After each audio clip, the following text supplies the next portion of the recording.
hatime bajarê delal û xweşik Kafna rengan hatiye xemilandî Serbestî wek hingiv şêrîn îro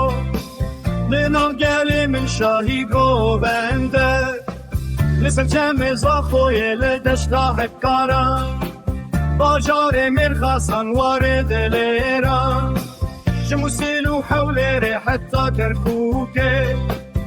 çand û toreya kurdewarî xemilandî Ji Urmiye û Heta kirmaşanê Li sera xapîroz melatê